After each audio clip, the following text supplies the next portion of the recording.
Should you buy an Ibanez AZ Prestige or should you go for the Premium? Well, I'll tell you right now, I've got both of them right here, and we are going to dive in to the differences between these two and what kind of has changed throughout the years and why right now may be the time to get a Premium AZ.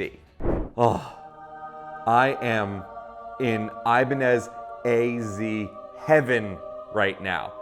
And this one, I love the way my light's reflecting off it, but it is kind of annoying me a little bit.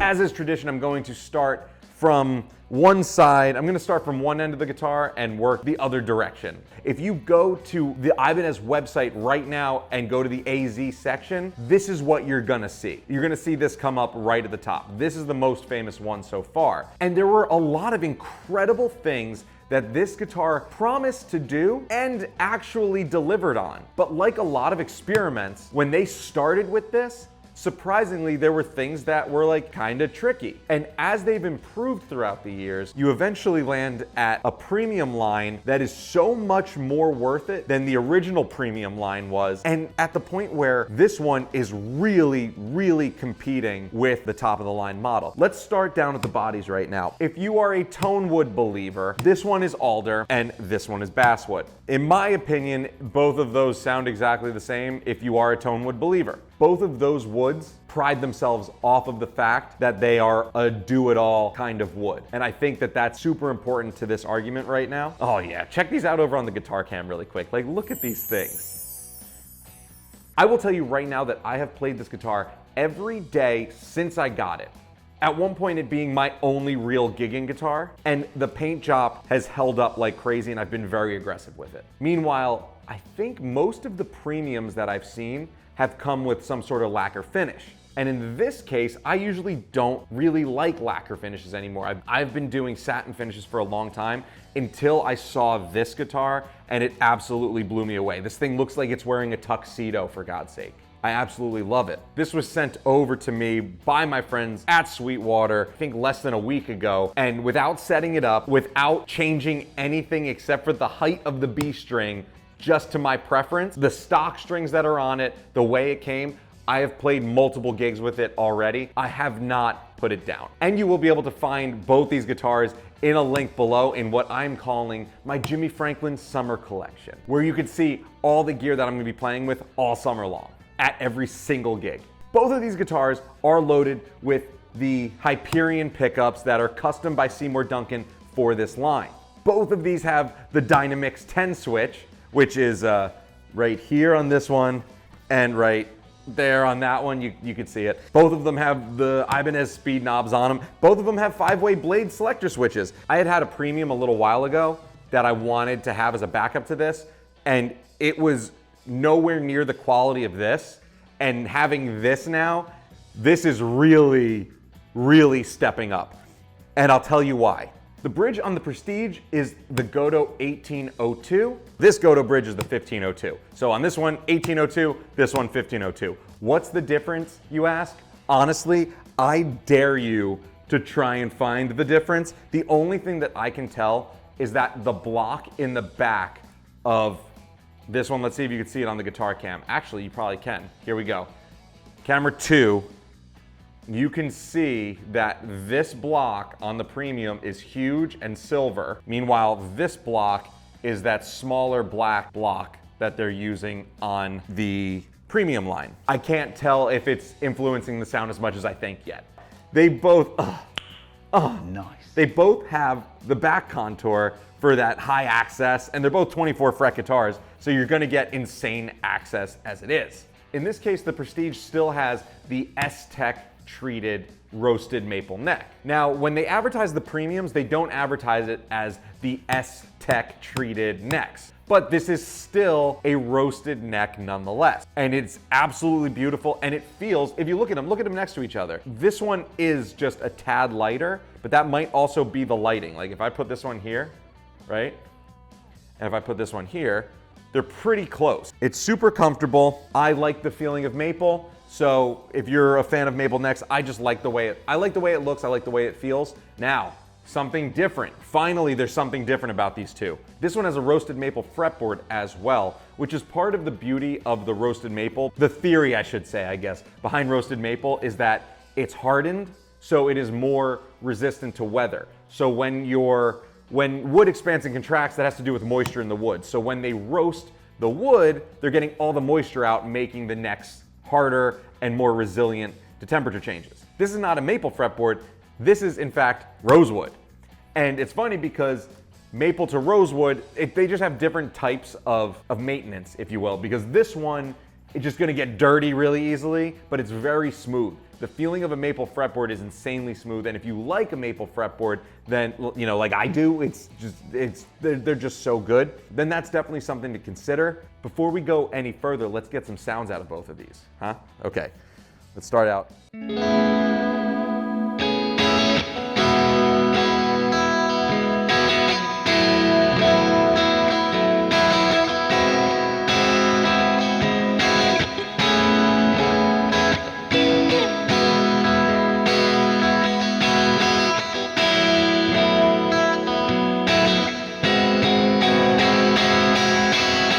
Okay, a little sloppy, but let me do that same kind of riff on this thing so you could see really quick.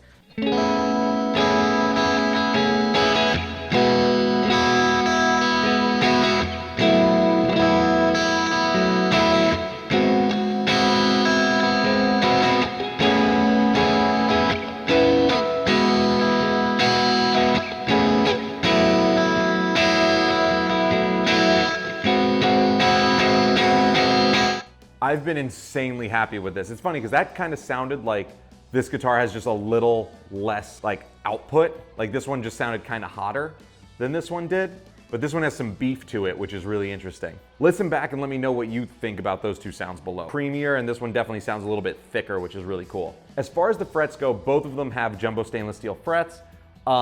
This one has mother of pearl inlays as the fret dots, and this one just has black dots.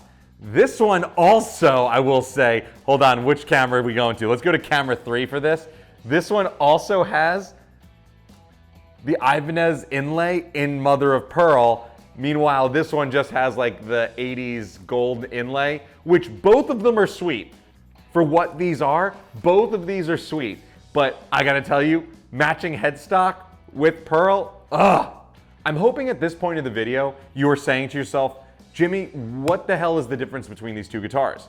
Because honestly, they feel at like first glance, I wanted to do this video where it was like, where I did this blindfolded to see if I could tell, but the problem is that I've worn away the finish on this one's neck from playing it so much that I could tell this guitar if I was blindfolded just by touching it.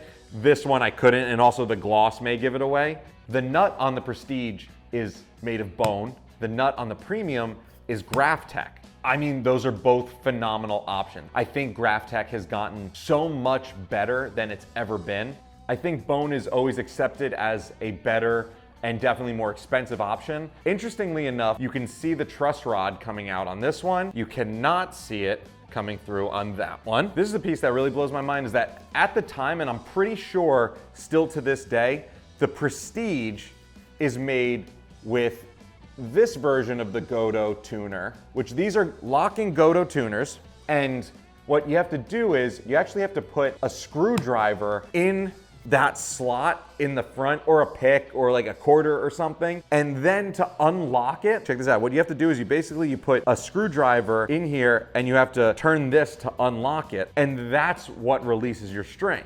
That was kind of a critical acclaim thing, because as soon as people started talking about how it was kind of a more annoying locking tuner, it seems like right away Ibanez started doing the thumb wheel locking tuner on the rest of them. I have caught myself at so many gigs with the Prestige, this Prestige specifically, trying to find a screwdriver or something to fit in that slot so I could change a string really quick. I don't know if it's on all of them, but I did look up this exact one in the Tri-Burst, and it is exactly the same still. So I guess they're just sticking with it. But most of the AZs you're gonna get now, including the new Prestiges, are going to have these locking tuners.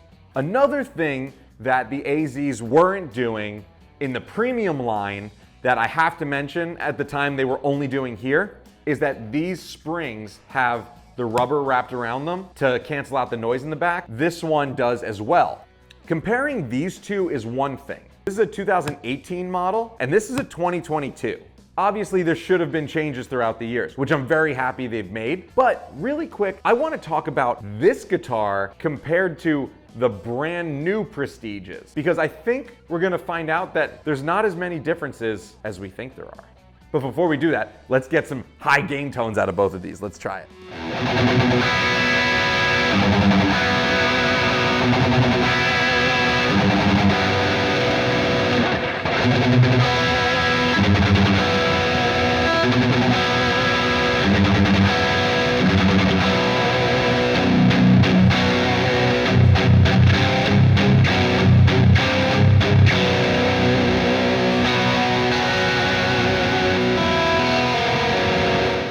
No idea. I don't even think I have the ability to recreate all of that. Maybe. Let's find out. Let's see.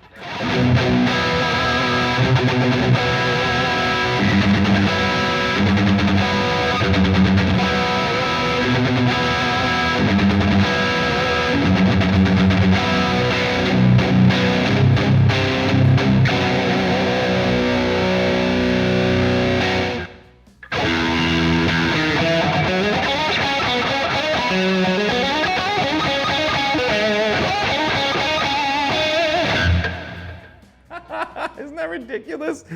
I am so eager to hear if you heard like a wicked difference between these two, and if so, like what it was that you think you heard. I can't tell you how in love with this guitar I am after being in love with this guitar for so long. This is my daily driver.